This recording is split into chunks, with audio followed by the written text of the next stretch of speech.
Nah, Shalom Ibu Bapak, saudari-saudara sekalian. Berjumpa lagi dengan kami dari Komisi Kesaksian. Ya, kalau di bulan atau di beberapa waktu sebelumnya saya yang jadi narasumber, sekarang saya di Daulat jadi host ya kali ini. Dan kali ini seperti biasa tentu saya nggak sendiri, saya ditemani dengan seorang narasumber dan ini orang jauh. Nanti kita akan coba kenalan lebih jauh ya. Dan siaran ini adalah siaran tunda, jadi format mencoba untuk uh, format baru. Kalau biasanya kan pakai live IG atau siaran langsung, kali ini siaran tunda, nantinya ibu bapak bisa menonton ketika video atau rekaman ini ditonton. Oke, sebelum kita mungkin nanti mulai ngobrol dengan narasumber kita, saya mengajak ibu bapak, saudari-saudara sekalian untuk boleh kita bersama-sama berdoa. Mari kita berdoa. Syukur kami haturkan kepadamu Tuhan untuk keberadaan kami pada saat ini. Dalam acara talk show ini kami hendak berbincang-bincang sejenak, menyaksikan cinta kasih Tuhan lewat narasumber kami, Kevin, yang nantinya akan bercerita tentang pelayanan-pelayanannya. Biar kiranya Tuhan memberkati kegiatan kami ini dan juga para penonton yang menyaksikan rekaman ini boleh menerima, merasakan berkat yang daripada Tuhan. Dalam Kristus kami berdoa dan bersyukur. Amin. Ya, Ibu Bapak, saudari-saudara sekalian, bersama dengan saya ini adalah Bang Kevin, namanya Kevin, seorang TPG, tenaga pembantu gerejawi, Bang. Pembantu pelayan? Pelayan ya, tenaga pelayan gerejawi di GKI Poscem Palangkaraya. Jadi memang orang jauh, terbang dari Palangkaraya ke sini ya. Ini tanggal 11 Oktober, jadi Bang Kevin itu datang dalam rangka untuk mengikuti rapat kerja ministerium. Jadi diundang juga tentu supaya bisa mendengar gimana sih perspektif atau mungkin masukan-masukan dari GKI Poscem Palangkaraya. Nah, mungkin Bang Kevin boleh perkenalan dulu, namanya siapa, asalnya dari mana, terus mungkin gereja aslinya dari mana, lalu kenapa kok bisa sampai di GKI Poscem Palangkaraya, itu kan mungkin boleh diceritakan. panjang tapi ya jangan kepanjangan juga ya, takutnya kebosanan. Ya mungkin mulai dari perkenalan nama dulu aja ya. Perkenalkan nama saya tuh namaku ya bilangnya. Bebas. Ya biar ada santai aku aja ya. Namaku Kevin Jeremy Prabowo. Panggilannya ya Kevin, Mas Kevin. Bisa aman aja, bebas. Pak Kevin boleh? Pak Kevin jangan. Masih terlalu muda. Masih terlalu muda, oke. Ya, tapi panggil saja Mas Kevin karena masih umurnya belia 23 tahun. Dan kita mulai dari asal aja kali ya. Kalau aku lahir tuh di Solo, daerah Solo, Jawa Tengah. Tapi numpang lahir doang. Numpang lahir tuh ketika lahir langsung pindah. Dan akhirnya kalau dibilang orang Jakarta aku. Orang Jakarta. Tapi dalam perjalanan nyampe dari Jakarta tuh pindah-pindah lagi kemudian.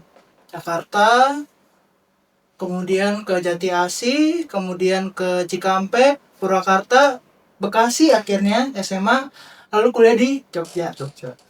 Jadi kalau orang-orang bilang saya nomaden tinggalnya, masih zaman-zaman dulu. Kalau ditanya orang mana, jawabnya apa? Indonesia. Orang Indonesia. Orang Jakarta bilang aku susah karena masih kecil kan, belum tahu seluk-beluknya Jakarta. Ketika SMA nih udah gede di Bekasi, aku juga orangnya rumahan, nggak pernah kemana-mana.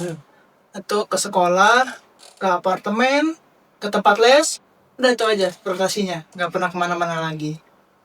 Jadi emang anak introvert aku sebenarnya. Anak introvert sebenarnya. Iya. Tapi jadi TPG ya. Ya itu perjalanannya. Gimana caranya seorang yang jujur aku tuh bisa sampai ngomong terbuka kayak gini tuh panjang perjalanannya. Ketika dulu yang ngerasain sih teman-teman di gereja asal saya di GKI Agus Salim Bekasi, ketika saya pertama kali stasiun 1 kan stasiun 1 ke awal itu ya, awal gereja asal ya, praktik kejemaatan ya, itu di teologi. Mereka nggak kenal saya, padahal saya sudah berjemaat 3 tahun. Itu bukan salah mereka. Oh, di gereja tempat praktik ini? Iya, kan gereja asal kan? Iya. Tapi 3 tahun nggak ada yang kenal saya. Hmm. Kenapa? Karena saya juga nggak pernah aktif di gereja. Aktif di gereja. Perbandingannya kayak teman-teman teologi yang lain lah, seangkatan yang udah mungkin dari SD udah pelayanan, Aktivis di gereja gitu ya. aktivis. Saya baru pindahan. Emang kalau gereja itu ibadah sore jam 5, nggak pernah ikut remaja, nggak pernah ikut pemuda. Saya cuma sekali diajak jadi pemusik, terus nggak pernah lagi. Oke. Tapi menarik, maksudnya tadi katanya introvert, terus juga bukan orang yang aktif di gereja, Bukan. tapi kenapa bisa masuk ke teologi? Itu juga karena memang dari kecil saya ingin untuk masuk, atau bukan teologi ya, ingin jadi pendeta dari kecil. Pengen jadi pendeta. Tapi banyaklah pengalaman yang kemudian mengarah saya untuk memperkuat saya ingin jadi teologi, masuk teologi lah. Mungkin dari awal ketika masih kecil, orang tua saya bercerai ketika kelas 4 SD, masih kecil sekali. Kemudian beranjak, itu kenapa saya pindah-pindah, karena itu ketika sampai SMA kemudian pergumulan terjadi lagi. Saya pindah di sekolah yang bagus, yang besar, Penabur, tahu lah ya. Iya, Penabur. Dari yang dulunya SMP di sekolah Katolik yang bagus juga, tapi tingkatannya jomplang. Sehingga ketika kelas 1 SMA, nilai saya anjlok. Saya ingat tuh 5 merah. Dan kemudian ngambil IPA lagi. Sementara dibandingkan teman-teman saya yang pinter-pinter, yang mungkin udah biasa lah di sekolah Penabur, itu membuat saya menjadi rendah diri bahasanya. Bukan rendah hati ya, rendah diri. Merasa diri saya seorang yang bodoh lah, seorang yang tidak sebanding dengan teman-teman. Akhirnya itu membuat image akan diri itu sangat-sangat buruk. Kemudian akhirnya ketika kelas 2 SMA, saya mengikuti retret. Itu wajib di Penabur, retret sekolah, dan pembahasannya itu sangat-sangat mengena di situ. Mengenai topik bunuh diri. Topik yang berat tapi sangat realistis di kehidupan anak-anak SMA, remaja, karena memang pergumulan untuk mencari jati diri itu kan ada di remaja ya. Dan saat itu saya sedang mencari jati diri saya. Apakah saya seorang yang benar-benar bodoh, tidak berguna, bahasanya seperti itu. Tapi kemudian saya diingatkan oleh seorang PF-nya yang pembawa firmannya itu mengenai satu hal yang saya masih ingat sampai sekarang ini. Bahwa Tuhan melihat kita, anak-anaknya itu bagaikan berlian. Suatu yang sangat berharga. Itu mengena, dan dari saat itu kemudian saya diberi kesempatan oleh Tuhan untuk merefleksikan kembali diri saya. Apakah benar saya ini sebegitu tidak berharga dari diri sendiri? Dan akhirnya saya sadar kalau tidak, saya berharga di mata Tuhan. Maksudnya Tuhan Sang Raja yang besar ini melihat saya seorang yang mungkin dalam standar sosial masyarakat kurang pintar, tidak terlalu cerdas, tapi dilihat berharga. Dari situ kemudian ketika saya kelas 3 SMA, saya milih mau kuliah apa. Akhirnya saya milih teologi. Awal alasannya juga karena ketika melihat nilai-nilai saya yang matematika kurang bagus, awalnya sebenarnya aku ingin masuk programming loh, kayak Programming. masuk komputer, masuk itu. Tapi setelah dilihat-lihat nilainya, setelah dilihat materi-materinya, kayaknya susah deh. Kemudian aku mencari diri, berefleksi, akhirnya diingatin lagi untuk jadi seorang pelayan Tuhan. Itulah kenapa sampai sekarang ini aku memilih teologi. Berarti Bang Kevin itu angkatan 2020 kan ya? Ya. Jadi Bang Kevin itu kuliah di UKDW, Fakultas Teologi Universitas Kristen Duta Wacana, kakak tingkat saya, dan baru lulus tahun berapa kemarin? 2025. 2025, yes. Bahkan malah katanya kalau nggak salah dengar aku tuh udah sempat di Palangkaraya dulu ya sebelum lulus, atau Ya. bagaimana ya? Jadi waktu itu juga agak lucu sebenarnya ketika saya dapat panggilan atau dapat kesempatan untuk melayani. Jadi awalnya itu teman saya yang diberikan kesempatan itu. Tapi ternyata dia sudah mendapatkan pelayanan Dan akhirnya dia kasih tau ke saya, Pin, mau nggak pelayanan di SW Jatim, bilangnya Sinode Wilayah Jatim di Iya, Jawa iya. Timur. Kemudian, oh boleh, karena aku juga bingung juga nih setelah lulus mau kemana. Rencana awalnya sih mau balik ke gereja asal, tapi rasanya mungkin cari banyak pengalaman dulu dah sebelum kembali lagi ke gereja asal. Kemudian aku ambil kesempatan itu, kemudian dikontak oleh, kalau saya Pak Martin. Ditanyakan, Pin, kamu mau pelayanan di SW Jatim? Iya, tapi di Palangka. Palangka tuh di mana ya? Saya cari di Google, Kalimantan Tengah. Sementara dalam pikiranku aku udah bilang iya nih ke temanku kan. Ternyata Sinode Wilayah Jatim di Kalimantan Tengah.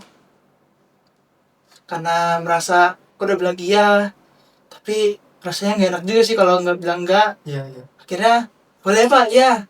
Kemudian saya di interview pertama kali tuh oleh teman-teman penatua di Palangka bersama dengan Pak WP. Pertanyaan mereka juga sama, kok mau di Palangka?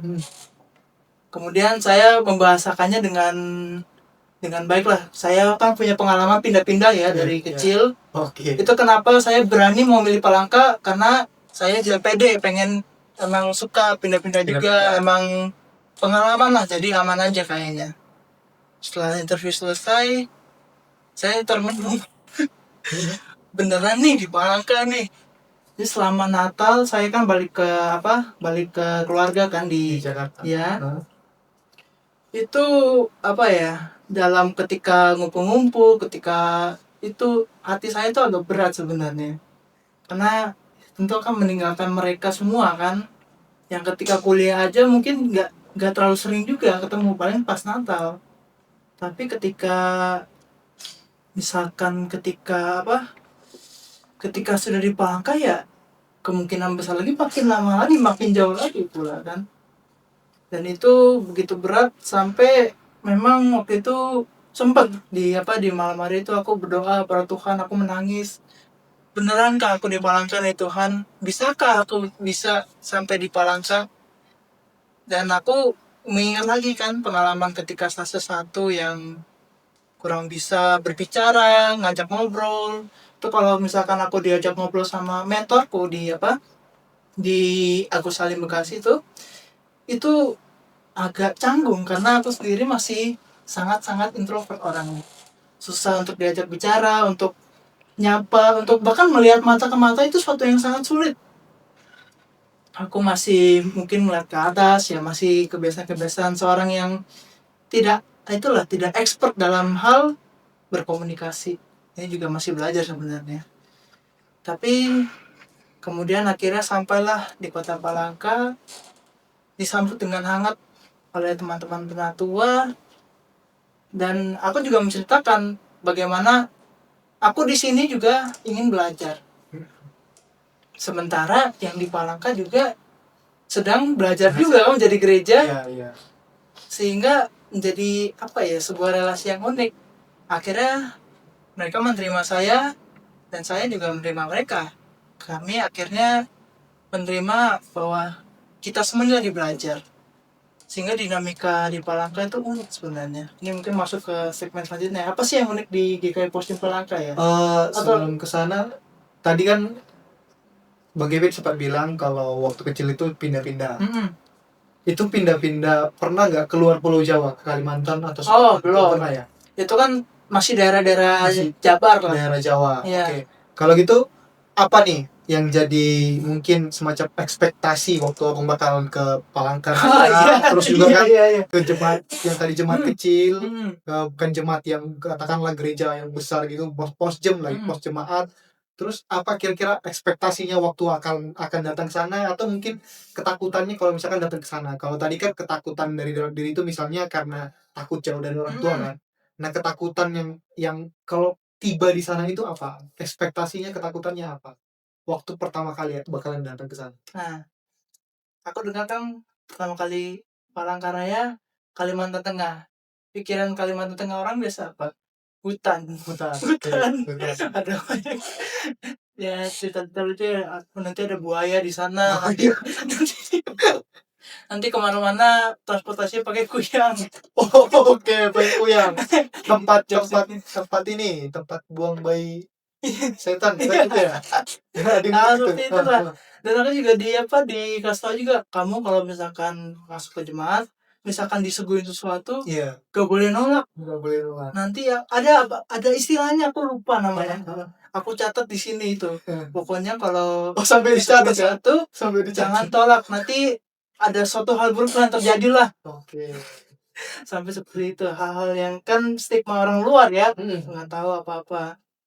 Itu yang lucu. Tapi yang lainnya tentu kayak bahasanya kan seorang yang baru lulus kuliah disuruh untuk menjadi TPG di tempat yang dimana mereka juga butuh pemimpin. Juga Iya, iya. menjadi ketakutan juga, kesulitan juga. Bisa gak nih mimpin jemaat? Ya jemaat sebanyak ini. Kalau perspektif orang-orang kan ya kan masih kecil ya postum ya. Jadi di mata saya 40 orang itu udah banyak dalam itu Iya, ya iya. jemaat ya. Apalagi kan bukan yang maksudnya biasanya kan tenaga pelayan gerejawi itu kan dia sesuai kategori usia biasanya kan atau Iya. aktivitas gitu. Misalnya ya kayak di Ngagel itu ada Kak Ripka. Mm-mm. Itu kan Kak Ripka TPG di youth.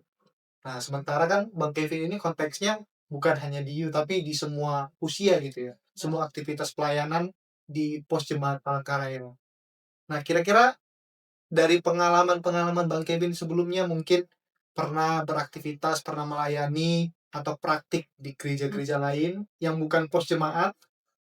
Nah, ketika itu dibandingkan atau mungkin katakanlah dipertemukan dengan yang pos jemaat ini, apa sih bedanya gitu? Gimana dinamikanya? Apa yang membedakan? Juga apa kelebihan dan kekurangannya? Yang menjadi apa ya bekal untuk aku bisa sampai Palangka Hmm. juga pengalaman ketika stase kedua Stasi kedua. di GKI Sepanjang. Ini Oke. daerah Sidoarjo. Iya, iya. Itu aku pertama kali ngerasain berkomunitas dengan baik, pengalaman untuk melayani dengan baik, juga dibimbing oleh seorang mentor yang cukup baik juga, Mas Nanda, yang dia membimbing saya untuk bisa berkarya tapi dengan cara yang diri saya sendiri itu secara unik itu. Memang ketika stase 2 juga banyak hal yang masih kurang ya. Tapi kemarin dari situ jadi bekal saya untuk bisa melayani di Palangka. Dan melihat dari dua itu apa yang beda, satu hal ketika misalkan acara kumpul-kumpul di rumah jemaat. Jangan sektor ya. Iya. Sektor di Ngagel kan biasa dilakukan di rumah orang dengan makan-makan biasa kan. Mungkin kamu juga udah pernah kan Ki mimpin di situ kan? Pakaiannya apa? Ya, biasanya sih pakaian yang rapi penting, jelas yang rapi, yang sopan. Ya, kemeja boleh, Ja. dan pakai sepatu kalau misalkan Hmm. itu ya nggak wajib untuk melepaskan alas kaki. Biasanya gitu sih. Ya. Nah, tapi di Palangka itu seperti itu tapi tingkatannya lebih gede lagi. Mereka misalkan nih kumpul-kumpul di konteks Palangka juga beda. Misalkan di dalam gereja di Jabar atau dimanapun kan itu rutinitas ya. Misalkan dalam hal sektor. Biasanya di Palangka nih, ketika terjadi kumpul-kumpul tuh ada occasion yang khusus, yang spesial. Seperti misalkan syukur, ada yang lulus kuliah atau masuk kuliah. Misalkan ada syukuran pernikahan. Dan mungkin yang aku alamin waktu itu perkumpulan karena mengenang kematian seorang gitu. Nah, aku saat itu memakai batik sama celana jeans seperti ini. Iya. Aku ketika sampai di sana, tuan rumahnya kan seorang yang dari jemaat kami. Iya. Terus kasih tahu, kau pakai baju itu, Vin? Iya, kenapa emangnya? Ya minimal sih harus lengan panjang, harus dengan karena konteks sana tuh benar-benar klasik ya. Jadi bahkan aku lihat kayak ketika dari kumpul-kumpul tuh seorang pembawa firman tuh pakai toga, pakai jas, suatu hal yang sangat-sangat formal. Dan aku pada saat itu dari pengalamanku ya dengan ini seharusnya cukup lah dengan celana sepatu. Akhirnya apa? Aku minjem baju dari mereka, dikasih lengan panjang dikasih ya lengan panjang aja sih yang diganti, dan akhirnya saya mimpin. Aku selesai mimpin, tanya-tanya, kamu dari mana? Dari GKI Palangka. Masih muda ya? Iya, baru lulus kuliah. Oh bisa. Dari situ aku juga lihat bagaimana mereka tuh karena masih daerah-daerah yang sangat klasik ya dengan budaya. Umur tuh suatu hal yang tentu dilihat. Dengan umur tambahnya otoritas. Oke. Dan tentu aku seorang yang masih muda nggak expect kan mereka, kok bisa sih kamu masih muda gitu udah jadi, mereka apa ya, bahasa TPG itu tidak ada kayaknya waktu itu. Ada kan Fikar. Fikar. Biasanya Fikar Iya, ya iya, seorang betul, yang betul. itu. Pasti tanya, "Oh, berarti lagi Fikar ya?" Iya, iya. "Bukan, saya TPG, Tenaga Pelayan Gerejawi." Berarti kalau bahasanya itu lagi kontrak lah, seorang pelayan kontrak. Dari situ saya ngeliat juga kayak senior itu suatu hal yang benar-benar kerasa sebenarnya di sana. Dan itu emang nggak salah juga karena kan bahasanya kalau kita melihat seorang yang lebih senior tentu lebih bijaksana, lebih itu ya. Sehingga ya mungkin aku dilihat di sana sebagai orang yang agak lucu juga karena aku dikasih bajunya kan tadi agak gede sebenarnya. Iya. Jadi dengan baju yang agak gede, agak longgar gini, mimpin di depan dengan suara yang cempreng gini kan nggak tegas nggak itu kan. Jadi ketika dievaluasi kan kami rapat dari gereja, tanya ada jemaat dari luar yang menanyakan ke penatua kami, ya itu namanya siapa, Kevin? Oh masih muda ya. Tapi ternyata lumayan bagus juga, ternyata bisa loh memimpin. Jadi seperti itulah kayak perbandingannya seperti misalkan ketika seorang melihat yang masih muda itu ya pandangannya belum tentu menjadi pendeta, mungkin jadi vikar, seperti itulah. Mereka nggak expect lah seorang yang masih muda itu diminta untuk memimpin seorang jemaat gitu. Oke, mungkin singkatnya dari dalam pandangan mereka itu ya makin tua seseorang itu yang makin berwibawa gitu. Ya, Oke, oke, oke. dan itu ya memang tadi kan nggak salah, memang benar juga semakin bertambahnya umur kan ekspektasinya Iya, iya. pengalaman lebih banyak, wibawa makin banyak seperti itu. Dan itu terjadi juga di dalam gereja dalam konteks pelayanan atau gimana? Dalam konteks pelayanan sih yang aku rasakan sepertinya iya, tapi dalam artian misalkan kayak dengan penatua, aku memang menceritakan diriku ini masih perlu banyak belajar, Iya, banyak iya. pengalaman. Jadi memang mungkin dilihatnya sebagai seorang yang muda, tapi yang aku apresiasi dari mereka ketika kita menunjukkan kita pengen, kita berusaha, mereka apresiasi kok. Itu yang aku rasa juga walaupun mereka melihat di gereja-gereja sekitar di Palangka itu melihat saya seorang yang muda, ketika mereka melihat kalau ya saya pengen pelayanan, mereka juga apresiasi. Sportif gitu Ya, ya. suportif, sangat-sangat suportif. Iya, iya, iya. Apa nih Bang, kesulitan atau tantangan ketika pelayanan di pos jemaah? Kesulitan yang dialami misalkan dalam apa nih? Dalam apa aja, Ya, Pak? apapun di pos jemaat. Kesulitan khasnya gitu. Khasnya pos jemaat yang katakanlah bukan gereja yang besar, tapi itu dijumpai di sana.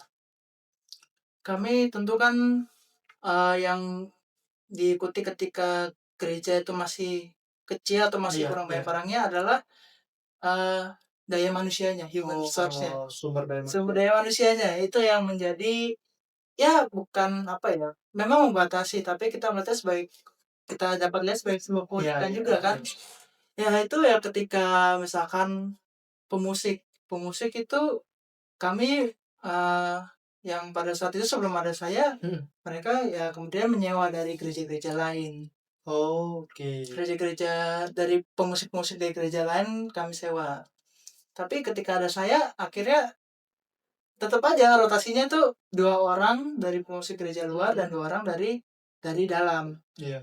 Jadi untuk pemusik ya, belum lagi untuk misalkan acara hari raya besar gitu. Panitia, ya mungkin di tiap-tiap gereja pikirannya orang itu lagi, lu lagi. Tapi di Palangka ini memang itu orangnya. Yang musik itu orangnya. Oke. Jadi misalkan dalam kelembagaan juga misalkan yang panitia dalam ngurus anak, komisi anak misalkan dalam itu, ya mereka juga pengurus di komisi anak. Sekaligus mereka juga mungkin bendahara juga di tempat yang lain. Jadi ada tumpuk-tumpuk gitu apa jabatan-jabatannya. Misalkan kayak apa lagi ya? Ya dalam kemarin tuh persiapan pasca ya. Untuk dekorasi akhirnya ya yang mendekor juga yang Oh, sarpras, tim sarpras yang lengkap biasa tugas juga gitu. itu. Kami juga yang sarpras juga mengurus dokumentasi karena mereka juga yang ngurus-ngurus semuanya. Iya, iya. Jadi ada tumpuk-tumpuk dan itu kemudian mungkin membuat kita jadi harus apa Gesit. plan ya gesit dan juga itu mempermudah juga sih karena ya udah ada orangnya ya kita tinggal memperbaiki apa yang dari sebelumnya aja yang kurang. Itu yang mungkin keburukan dan kelebihannya sih. Oke. Tapi di sana itu gimana? Maksudnya biasanya kan kalau gereja makin besar itu kan rada individu gitu ya. Jadi kurang dekat. Nah, sementara kan pos jemaat atau gereja yang bangunannya kecil itu biasanya lebih erat keluarganya. Nah, kira-kira kalau di pos Jam Palangkaraya itu seperti itu juga? Sangat apa ya ketika misalkan hadir di situ suatu hal yang saya senangnya adalah semua orang kenal semua orang. Oke. Jadi memang Semua orang kenal semua. ya ketika selesai ibadah juga kami kan menyediakan kita ya. Kita ya nggak langsung balik, kita ngobrol-ngobrol, kita berbincang-bincang, Iya, iya. makan dan tertawa seperti itu. Minggu kedepannya lagi ketemu lagi, ulang lagi. Jadi memang kalau penggabarannya seperti gereja awal-awal ya. Hangat ya, hangat. Hangat, sangat hangat. Hangat. Mungkin apa ya? Mungkin agak mundur kembali ke poin tentang apa sih yang membedakan ya. Ketika melihat gereja, pandangannya tentu kan gedung gereja dan pendeta ya. Tapi ketika kami kan masih rumah, masih kontrak ya, dan belum ada TPG-nya, pandangan orang pada saat itu kayak kami masih belum gereja rasanya. Kami masih berusaha menjadi gereja lah. Jadi salah satu yang membedakan itu ketika gereja ada itu harus ada gedungnya, harus ada pendetanya. Kan konteksnya apa? Banyak kan gereja di Palangkaraya. Dan dengan banyaknya gereja dan mudah untuk membangunnya dibanding dengan Jawa Barat atau di Jawa lainnya, kita apa ya? Pasti orang juga sudah melihat gereja mungkin tidak apa bahasanya gagal gitu ya. Karena kan gereja kan banyak. Kalau gereja banyak, gereja antara bisa berhasil atau gereja kemudian akhirnya ya gagal. Dan mungkin ketika melihat kami gereja yang masih kontrak, masih belum ada pendeta, terdapat ketakutan kayaknya gagal nih gereja karena belum ada dua itu yang jadi fondasi utamanya. Itu yang mungkin bisa membedakan. Kalau di GKI ya kan kita kan memulainya kan dari jemaat kan. Kalau di umumnya di Palangka terutama karena banyak juga yang dari karismatik Pentakosta, yang memulai siapa gereja? Biasanya dari si orangnya, penginjilnya yang pendetanya yang memulai, yang dengan dananya, dengan membangun gedung dan akhirnya dia yang mencari jemaatnya kan. Kita yang udah ada jemaatnya tapi gedungnya belum ada, PF-nya belum ada. Sehingga pandangan orang pada saat itu ya, wah ini belum jadi gereja nih, masih bahasanya masih berproses menjadi itu kira-kira. Oke. Di sana itu kan ada gereja yang mayoritas kan ya, maksudnya ya sinode yang mayoritas, gereja GKI ya, Gereja Kristen Evangelis. Nah, pandangan mereka sendiri dengan GKI Posjem Palangkaraya ini gimana? Maksudnya kan kayak apaan nih ini GKI Posjem, ada GKI nyempil di tengah-tengah GKI gitu. Nah, kira-kira pandangan mereka gimana? Dan kalau misalkan ada hal-hal yang mereka mungkin nggak tahu dan perlu diklarifikasi, Bang Kevin sendiri itu gimana pendekatan ke mereka gitu kan, supaya mereka juga ngerti kenapa bisa ada sampai GKI Posjem gitu, yang jauh-jauh dari Jatim ke Palangkaraya. Yang kalau ngeceritain agak sejarahnya dikit dari yang saya tahu memang ketika kami hadir bukan kami hadir, kami memang sudah ada di Palangka kan dari jemaatnya.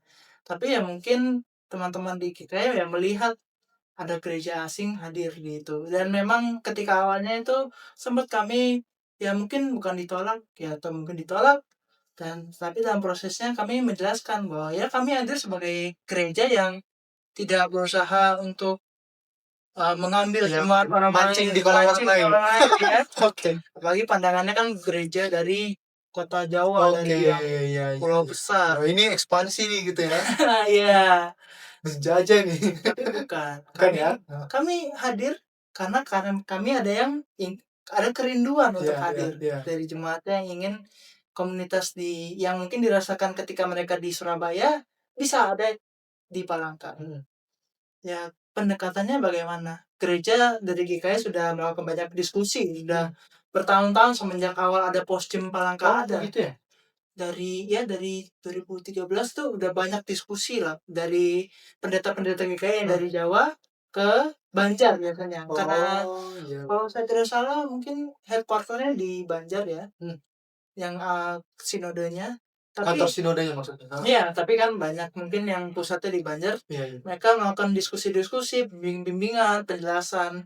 Dan dari situ akhirnya malah muncul suatu hal yang baru, sebuah kerjasama. Kerjasama. Ya, kami di tiap minggu pertama kalau nggak salah ya, itu juga menyesuaikan. Setidaknya sekali ada pendeta dari GKI Dari DKI. atau dari gereja-gereja sekitar atau dari IAAN. Iya, iya, iya. Dan justru mereka malah bahasanya senang juga ikut membantu kan, terutama ketika misalkan lagi kekosongan TPG. Iya. Ya, dari mereka lah kita bersandar kan. Mereka lah yang membantu memimpin, membantu koordinasi. Termasuk kalau misalkan mungkin ada acara, ada ini ya, sakramen Ya, atau itu. perjamuan atau batu. Ya, kita kan belum ada pendeta Iya, ya. iya. Saya juga nggak mungkin bisa Ya, memimpin ya. iya. Dari mereka lah kami kemudian meminta tolong untuk memimpin sakramen itu karena mereka sudah pendeta kan. Dari situlah kan ada kerjasama dari yang awalnya ditolak, awalnya mungkin salah paham lah, bukan Iya, ditolak lah. salah paham. Dari salah paham justru jadi kerjasama dan jadi relasi yang baik gitu. Harapannya juga ya kami sebagai GKI yang mungkin nanti dewasa, amin, kita juga bisa ikut membantu lah dalam segala bidang pelayanan di Iya. Kalimantan. Itu sudah menjadi harapan kami juga. Tapi optimis ini bisa jadi jemaat mandiri nanti. Tentu kan dalam iman, dalam percaya kita percaya ya. Iya gitu ya. Ya. Oke, oke, oke. Jadi eh harapan Bang Kevin sendiri kan tadi cerita sebenarnya mau jadi pendeta, tapi ternyata mungkin Tuhan izinkan jadi tenaga pelayan gerejawi. Nah, gimana posisinya Bang Kevin khususnya dalam kaitannya dengan GKI Pos Palangkaraya? Mungkin visi ke depannya bakalan berapa lama di sini? Hmm. Bakalan ngerencanain apa aja di sini gitu. Aku ketika awal nyampe di Palangka itu menaruh angka kira-kira kan dari pengalaman Iya, TPG-TPG iya. sebelumnya paling minimal 3 tahun. Paling minimum 3 tahun gitu ya. Itu juga udah cukup panjang sebenarnya. Tapi yang menjadi visi misi saya pribadi, saya ingin pertama kan mengembangkan diri saya sebagai seorang pelayan ya. Kedua juga mengembangkan gereja Postim Palangkaraya ini. Saya mulai dari orang-orangnya dulu. Mungkin kita nggak banyak, mungkin kita orangnya itu aja, tapi setidaknya mereka itu orang-orang yang berkualitas. Itu yang harapan saya ketika berproses di Palangka ini aku bisa membantu meningkatkan kualitas mereka. Ya, itu juga makanya aku banyak tanya-tanya ke Pak WP, Pak, misalkan saya bikin tema khusus seperti ini nggak apa-apa? Iya, iya nggak apa-apa. Dan memang pendeta-pendeta di GKI Ngagel ini mendorong kami, postimnya atau bahasa anaknya untuk Iya. berkreasi, untuk dapat berkembang sendiri. Karena tentu kan beda konteksnya dan itunya. Yang harapan saya juga bisa ngebantu, bisa mengembangkan. Ya mungkin pada akhirnya ketika saya selesai pelayanan di Postum Palangka, nggak tahu kapan ya, sebenarnya saya bisa membawa dampak kalau kayak Postum Palangkaraya itu bisa menjadi lebih baik lah setelah adanya. Itu harapan saya. Apakah nanti akan terjalani atau enggak, kita nggak tahu. Tapi aku berusaha untuk melakukannya, untuk bisa melakukan pelayanan sebisa mungkin seakunya mungkin, secara Menarik tuh bagian yang tadi Bang Kevin bilang, pendeta-pendeta dari GKI Ngagel itu membiarkan ya anaknya tadi atau GKI Pos bukan Cempalengkara itu membiarkan. Oh, Mendorong malah. oke, kasih keleluasaan gitu ya Iya. untuk kreatif gitu. Ya. Nah, berarti sejauh abang berpelayanan di GKI Pos Cempalengkaraya nggak ada ketegangan gitu. Biasanya kan antara yang pusat dengan yang cabang ini kan Iya. kadang-kadang tarik menarik gitu. Hmm. Pusatnya bilang apa, cabangnya pengen apa. Kadang-kadang kan yang pusat nggak terlalu merhatiin yang anaknya gitu. Padahal itu anaknya gitu. Nanti kalau misalkan urusan-urusan yang penting, misalnya soal persembahan, pusat mau ngambil. Biasanya gitu kan kalau kita lihat kalau ada antara gereja yang pusat dengan anaknya. Nah itu gimana? Kalau di Ngagel dengan GKI Pos Jam Palangkaraya? Aku nggak bisa ngomong kalau orang-orang yang sebelum aku Iya, atau iya, iya. dengan orang-orang sekitarnya aku tuh kan dengan saya dengan pendeta-pendeta Iya. ya. Dan sejauh saya hadir, saya komunikasi, hanya dorongan dan dukungan yang saya dengar dari Oke. mereka. Nggak ada, saya bahkan mengharapkan ekspektasi dari mereka, tapi kata-kata yang mereka bilang, kamu enjoy aja, kamu pelayani sebisa mungkin, kamu berusaha melakukan apa yang kamu bisa. Oh, nggak ditarget kayak harus begini, harus begini, harus begitu, nggak ada ya? Itu padahal saya cari. Sebenarnya saya menaruh batasan itu pada diri saya. Oh Tapi iya iya iya. ternyata dari orang-orang tuh sebenarnya pengen saya untuk ya melayani lah dengan sungguh-sungguh. Itu yang mereka harapin. Berdinamika lah dengan baik. Jadi ya sejauh saya interaksi dengan pendeta-pendeta di sini ya mereka mengharapkan yang terbaik juga pasti dengan anaknya, kostumnya, dan mereka melakukannya dengan dukungan ya, bukan dengan itu ya mungkin ada ekspektasi yang di luar telinga saya dari teman-teman penatua di Posjem atau mungkin di manapun lah dengan di Ngagel, saya tidak tahu, tapi saya yakin di hati mereka itu hanyalah ingin yang terbaik kan, karena kan kita juga membawa nama GKI GKI. di kota yang di pulau yang jauh dari induknya, buat apalagi nama GKI Ngagel lagi. Semisal gereja kita sudah jadi, gereja kita sudah dewasa, nama GKI Ngagel udah pasti kan terukir sebagai seorang yang mau membangun atau bahkan mengambil mengambil kesempatan yang mungkin orang lain lihat rugi. Ya harapan kami mereka tetap mendukung kami, mereka tetap mendorong kami supaya kami pun bisa membawa nama GKI itu di kota di daerah Palangkaraya. Nah, Bang Kev setelah melayani berapa bulan udah di Sekitar 8 ya. Dari akhir Februari, Iya. Maret, April, Mei, Juni, Juli, Agustus, September, ya hampir 8 bulan. hampir 8 bulan ya. Setelah melayani hampir 8 bulan, terus juga tadi cerita kalau misalkan punya visi mungkin setidaknya atau minimal melayani 3 tahun Iya. ya sebagai TPG di GKI Posjem kalau misalkan dilanjutkan nanti. Terus juga karena Bang Kevin bilang tadi ternyata ya ada hal-hal yang positif juga di Kalimantan gak yang kayak orang pikirkan Iya, di ada. awal tadi gitu ya. Nah kalau misalkan nanti eh, Bang Kevin nggak di GKI Ngagel, nah tapi bersedia nggak untuk tetap melayani di Kalimantan biarpun kalau misalnya nggak sama GKI Ngagel, kalau ada kesempatan Ya, lain gitu. aku sendiri kan ketika pertama kali dipanggil ke atau diberikan kesempatan untuk pelayanan di Palangka, aku di rencana awal kan untuk pelayanan di gereja asalku kan ya. Jadi mungkin aku juga harus bahasanya aku pengen kembalilah ke gereja asalku untuk Gereja asal. di Bekasi, aku di Bekasi ya, setidaknya untuk menjalani pelayanan di sana lah ya. Aku rasa banyak lah yang kalau aku bilangnya aku ngutang lah kepada mereka kan.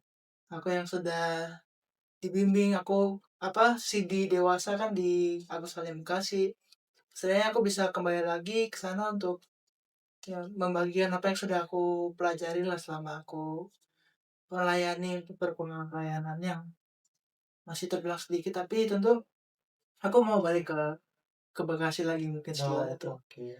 Mungkin mau ke gereja asal dulu berarti Ya. ya gitu ya. Oke. Ya kalau misalkan nanti ada kesempatan lain, kalau misalnya udah merasa istilahnya katakanlah cukup di GKI Bekasi ada kesempatan, kira-kira gimana? Nah itu kan. tentu kan nggak ada yang tahu ya Oke, kita mau kemana belum ya. tahu ya. Oke. Aku juga tidak membatasi diri untuk bisa Iya, ke Palangka terus ntar di Bekasi terus, iya, iya. atau siapa tahu aku nggak nyampe Bekasi ntar tiba-tiba di mana. Yang intinya apa? Aku pengen lanjut pelayanan itu aja ya Oh gitu. iya, intinya pengen lanjut pelayanan, Iya. manapun ya terbuka aja ya gitu ya, tergantung juga. Iya. Satu pertanyaan terakhir Bang, setelah apa namanya melihat gereja dari zaman apa namanya dari zaman kuliah waktu dulu di teologi terus juga sekarang melayani sebagai tenaga pelayan gerejawi. Nah, kira-kira Bang Kevin punya refleksi apa soal gereja? Gereja itu apa sih bagi Bang Kevin? Itu. Aku minjem dari apa, refleksi yang aku ambil ketika stase kedua. Ketika waktu itu lagi di apa ya, ibadah anak, aku ngikut ngeliatin mereka apa menyanyikan satu lagu yang jadi refleksi sebagai apa tuh gereja semuanya. Gereja adalah orangnya dan bukan juga. Pokoknya intinya gereja itu Gereja adalah bukan orangnya. gedung. Lihatlah, bukalah pintunya, lihat di dalamnya. Gereja adalah orangnya. Dari berbagai macam gereja yang aku hadir, ya aku melihat Tuhan. Tapi aku melihat Tuhan dari orang-orang yang hadir di dalamnya. Dari mereka, mungkin mereka menceritakannya melalui pengalaman mereka. Mereka menghadirkan melalui pelayanan yang mereka beri, kesaksian, firman. Tapi pada akhirnya yang aku hayati itu bagaimana Tuhan hadir tuh melalui orang-orangnya. Dan orang-orangnya itulah yang menjadikan gereja. Tuhan sebagai pemimpinnya, sebagai kepalanya. Tapi yang membuat itu hidup, membuat itu benar-benar nyata, dapat dirasakan itu orangnya. Jadi apa itu gereja? Gereja itu orangnya. Itu yang aku hayati, dan itu menjadi sangat nyata lah di Museum Palangkaraya. Yang mungkin orang lihat belum jadi gereja, mungkin belum ada gedungnya, mungkin belum ada PF-nya, belum ada pendetanya, tapi orang-orangnya lah yang menjadikan itu gereja. Biarpun tadi ya istilahnya tetap tetap ada kerinduan ya untuk ada gedung sendiri, ada apa namanya pemimpin atau pendetanya sendiri. Tapi ya yang lebih penting di atas semua itu esensi gereja itu orangnya. Orangnya yang mau bergumul bersama, berdamika, bersuka duka untuk membangun kehadiran Tuhan di bumi. Itulah gereja. Super sekali. Saya kayak lagi ngobrol sama Mario Teguh. Iya, mungkin sampai sini aja mungkin perbincangan kita ya Bang Kevin. Makasih Ya, udah banyak cerita terima tadi kasih soal juga diberi kesempatan untuk terima kasih untuk bisa pengalaman pribadi juga pengalaman pelayan yang udah diceritain. Em, ini tanggal 11 besok khotbah di ibadah pemuda dan remaja terus pulang hari Senin tanggal 12 ya. ya. Oke. Ya, makasih sekali lagi Bang Kevin, sukses terus pelayanannya ke depan sebagai TPG, terus juga visi misinya, visinya tadi untuk melayani Tuhan dan juga semuanya nanti ya Tuhan yang membersamai. Kau juga sukses bro. Oke, Ya kan masih perdana pernikahan. Iya, Semoga iya. sukses juga pelayanannya. Ingat selalu teman-teman orang-orang yang ketemu di sini, Oke. dan bawa ke gerejamu dimanapun kau berada. Itu aja. Ya Ibu Bapak mungkin demikian perbincangan kami pada hari ini. Nanti Ibu Bapak bisa menyaksikan siaran tunda ini, rekaman ini ketika sudah diunggah, diupload ke media sosial. Dan juga tentunya karena ini Ibu Bapak sudah bisa lihat apa namanya semacam format yang baru. Nah, jadi Ibu Bapak bisa tahu kalau ternyata ya kalau mau menyaksikan cinta kasih Tuhan lewat komisi kesaksian nggak harus yang live IG, jadi bisa diatur gitu waktunya. Bu Tuti senang dengar ini. Jadi kalau misalkan ada Ibu Bapak, saudara-saudara yang mau menyaksikan cinta kasih Tuhan, kepengen ngobrol, kepengen sharing tentang pengalamannya merefleksikan Tuhan, hubungi komisi kesaksian. Mungkin itu yang boleh saya sampaikan dan juga perbincangan kami. Kita akan akhiri dengan doa. Bang Gedi, boleh pimpin doa? Karena sama berdoa. Tuhan, kami bersyukur bahwa pada hari ini kami dapat sedikit menceritakan kehidupan, pengalaman-pengalaman akan perjalanan yang kami telah jalani dalam menghayati kehadiranmu di muka bumi ini. Kami bersyukur bahwa dalam tiap pembicaraannya kami selalu mengingat kehadiran Tuhan. Dan semoga segala hal yang telah kami bicarakan pada hari ini dapat menjadi terang bagi orang yang membutuhkannya, dapat menjadi semangat bagi mereka yang ingin melayani Tuhan, dan dapat diingatkan bahwa tiap kami punya keunikan dan kekuatan masing-masing, dan bahwa tiap kami berharga di mata-Mu Tuhan, bahwa tiap kami diberikan kesempatan untuk melayani Tuhan. Ingatkanlah kami selalu akan semangat-Mu, akan kasih-Mu yang indah itu kepada tiap-tiap kami yang mungkin melihat diri sebagai seorang yang tidak layak. Tapi kami yakin dan percaya bahwa kasih-Mu melayakkan semua orang, bahkan yang melihat dirinya sendiri tidak layak. Berikanlah kami semangat, berikanlah kami kelancaran.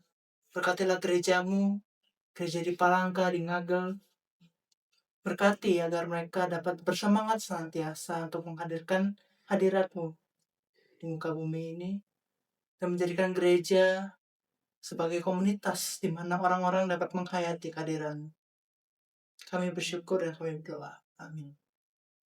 Terima kasih sekali lagi Bang Kevin. Terima kasih Ibu Bapak yang telah menyaksikan. Sampai ketemu di talk show dari Komisi Kesaksian berikutnya. Shalom.